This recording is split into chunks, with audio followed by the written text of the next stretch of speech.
Yay! Thank you so much for having me here. So I'm one of those really annoying academics that give their professors gray hairs. I was supposed to be working on computational neuroscience, so I was taking Latin courses and a little bit of neuroscience by the side and a little bit of virtual reality, and then I ended up in the philosophy department. Go figure. So now I'm at the Future of Humanity Institute in Oxford, where I research literally the end of the world scenarios and also how the future could be totally glorious, and trying to steer us a little bit more towards a glorious future and avoiding the end of the world. But that's not why I'm here.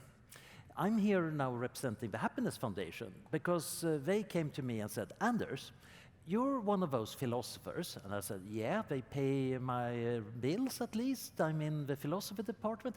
Couldn't you define happiness for us? Oh yes, ideally a short definition, yeah, ideally in one pager, please. 2,500 years of philosophers have been going on about what true happiness is. And the psychologists have added another mountain of literature. And then I actually did a little pragmatic definition because we're interested in this question, could we make happiness at scale? Are there technological interventions that could help us be happier? And once I handed off that little 10-page one-pager, they said, Anders, can't you talk about Industry 4.0 and happiness? Okay, what do they have to do with each other? And the honest answer is, of course, at first I couldn't see at all that there was any link. But then I found that there is an interesting one, and you're probably the audience that need to hear about it the most. But first, let's get started. Okay, I'm here also representing a little bit, thanks to Accelerate Estonia. But the really interesting question is, of course, what is Industry 4.0? And one definition is, of course, from a slightly cynical German CEO saying, it's probably a kind of branding exercise. That's one way of looking at it. Everybody likes to talk about Industry 4.0 and do a lot of nice PowerPoints about it. But I think there is a real thing underlying it. When we normally talk about, Industry 4.0, we're thinking that there was once upon a time a first industrial revolution when we went from handcrafted objects to machine-made objects. We started making use of water power and steam power, and that increased productivity tremendously. Then there was a second wave that developed, and this came about with railroads. This came about with the telegraph. We started to build an infrastructure that allowed us to do economies of scale. It was not just that the various machine shops around the world could make things better than individuals could. Now we could transport the goods and parts around the world and start selling them on a global market. Then the next revolution happened once we started adding electricity to it. Suddenly performance went up tremendously. The old Victorian factory, if you remember, had all these long axes along the roof where energy from the big steam engine was being transported to the different machines. Electricity made that even more scalable. The scalability meant that now you can build much vaster factories. And as electronics arrived, they could also act autonomously. The machines could be adjusting themselves. They were not particularly smart. And that is, of course, where people start thinking. Industry 4.0 is when we start adding digitalization, when the machines are essentially robots. This is a vision where we're basically connecting people and devices through an interconnected information network. People are having visions not just of robots and 3D printing, but that every object is part of the Internet of Things, and that every piece of data accumulated by sensors in everything is available for both distributed decision-making and centralized decision-making. Mass customization, all of that. You can imagine how many people are licking their mouths when thinking about how much money they can make from it. And others, like me, going, oh, how do we solve cybersecurity problems? Oh dear. But the really interesting thing here is, what does all these technologies mean for happiness? Where is the link? Well, first of all, what is happiness? And I'm normally saying I'm a happy person. And most of the time that means both that I'm in a state of being happy. Right now I'm enjoying myself. I'm in Estonia. The weather is fair. I'm on a stage surrounded by really awesome people. This is great. I'm feeling good. That feel-good feeling can, of course, change if I stub my toe or get a stomach upset. It's fleeting. It can be changed rather quickly. However, I'm also a happy person. Most people who know me will know that I'm really, really sunny, even when I have stubbed my toe, even when it's raining, and even when I have to explain to some university committee some boring thing. I'm still feeling happiness quite often. I have this personality trait. But then there is the important question, am I doing something sensible with my life? Am I wasting my time giving talks and hanging around academia? Maybe I should be helping children in Africa. Maybe I should be solving important problems rather than thinking about frivolous things. I have literally written a paper about what if Earth turned into blueberries, solving the relevant physics equations and all of that. That made me very happy, but mostly in the sense of that instantaneous good feeling and a lot of happy experience because a lot of people like talking with me about really weird planetary science. The interesting thing is this spectrum, we can look at it from the fleeting quick ones over to the real long-term things. When I'm talking about a life well lived, it should not just be that I got a lot of chocolate and smiled a lot. Ideally, I should probably have solved cancer or helped some people in a meaningful way or been a good husband or things like that. We have a lot of parts of happiness, and we probably need a happiness diet. If you only spend your time saving the world and don't even get a chance to smile ever, that's a very tragic life. We're all very thankful, of course, for the world saving, and that's good, but we should try to give rewards to the people saving the world so they get to smile sometimes.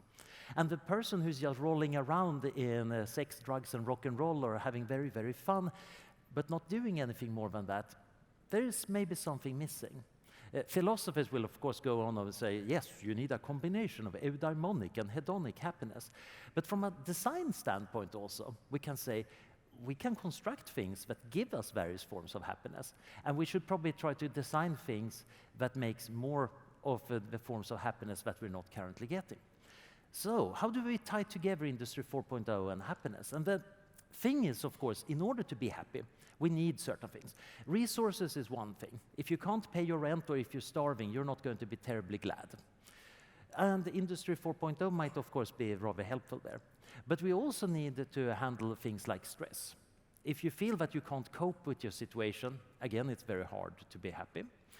If you feel that you lack control or agency, that you cannot change your life or your situation in a meaningful way, then you also have a good reason not to be happy.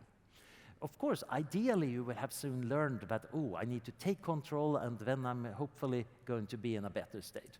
That doesn't necessarily directly give you happiness, but it certainly prevents something that can make us very unhappy. We also need connectedness. And I'm a computer nerd. I immediately started thinking about Wi-Fi and bandwidth, but what this is about is, of course, human connections. It's important to have people that you like. It's important to have people that you love. It's important to have some people that you maybe don't necessarily agree with, but you can still have that very long, deep conversation about everything.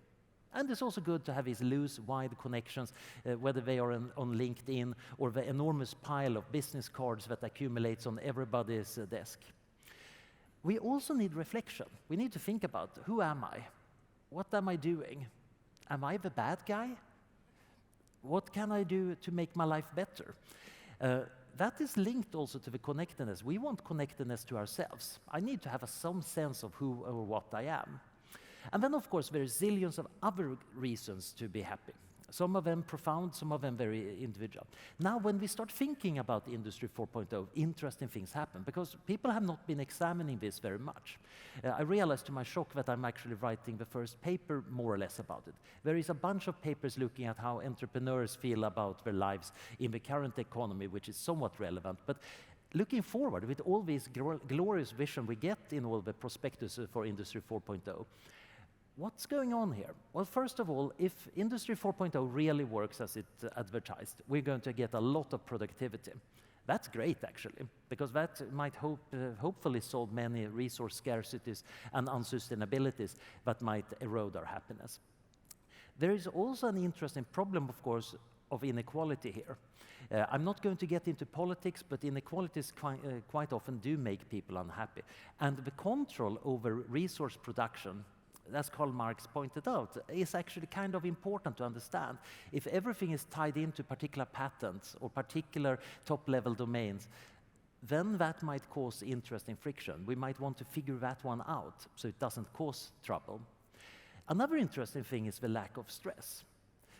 I don't know about you, but thanks to modern technology, I'm kind of more stressed than ever. I'm getting updates even as I'm standing on this stage here about various things going on. And most of them are from my friends, some of them perhaps watching and cheering me on.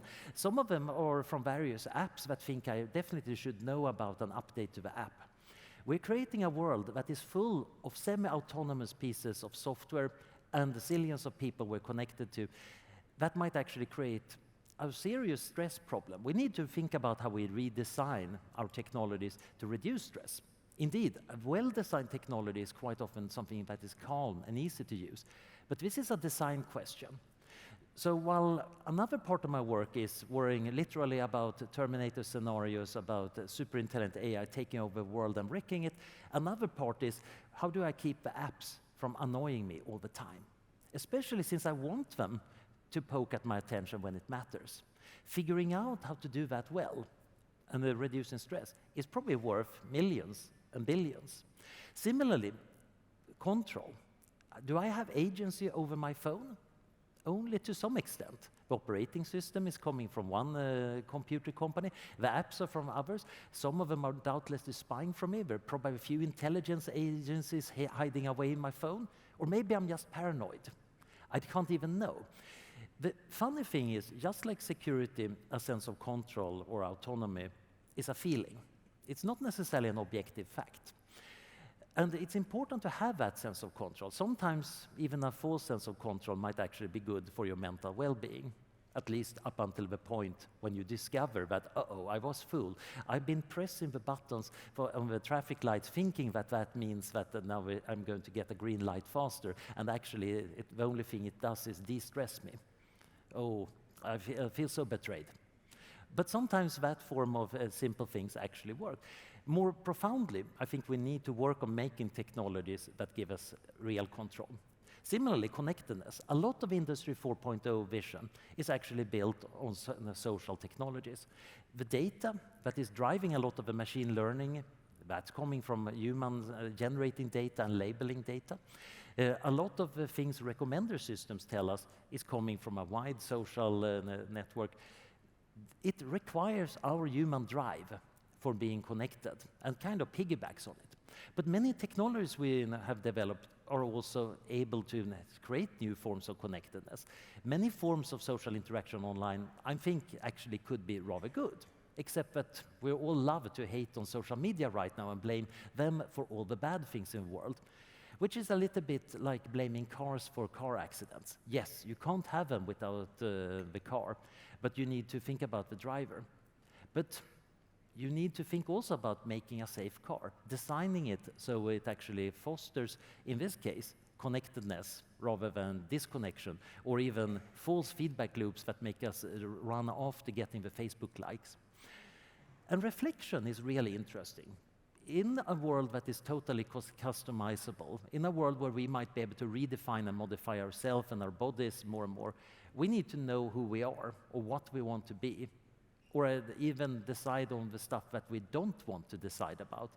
We need spaces for reflection.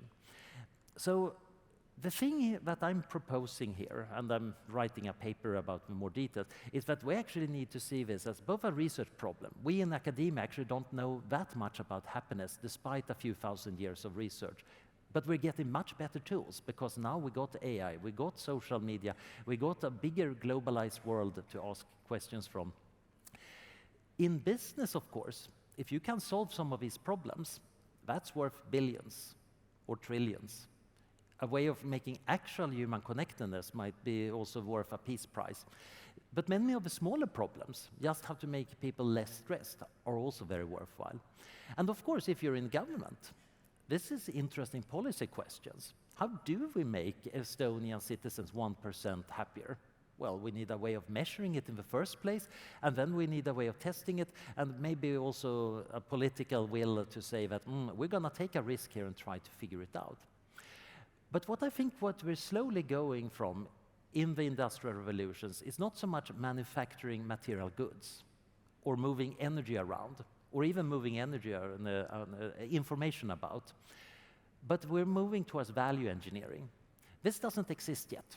It's an imaginary engineering discipline, but I think it will exist maybe in a century or so. And that is where we use our engineering skills, our design skills, and our policy skills to construct situations that have high human value, that are worthwhile in a real sense to us, that help us fill that spectrum of joy, from that blissful experience when the app opens to feeling, I'm actually living a worthwhile life here, using these technologies and running these firms, running these software and the programs in order to make the world better. That value engineering, we're still not even at the first steam engine there, but I think that is the future. And I'm hoping that you will join me there with working on it. Thank you. Thank you so much. Oh, no, don't leave the stage yet. We have a question from the audience. What's your vision on the future? What will be the industry 5.0? So I was hinting at it with value engineering, but I think we're going to first go from matter, energy, information, and now I think we started to think about the social aspect. And that is the entry point towards true value engineering. We're still not very good at it. I think we're failing at controlling and making use of the social systems. But it's worthwhile to notice that 30 years ago, Wikipedia would have been unthinkable. Now we got one Wikipedia. What if we could churn out Wikipedia-like grand projects industrially? The next step beyond that is, of course, okay, now we're getting the warm feelings, and then we're getting true value engineering. But I think Industry 5.0, I'm hoping that's going to be this social human technology, not so much about machines, not so much about just gadgets. Or rather, the gadgets and machines are part of us already. Most of us have much of our minds in these little devices. But now we need to get good at it. That's Industry 5.0. Thank you so much. Let's give him another round of applause. Thank you.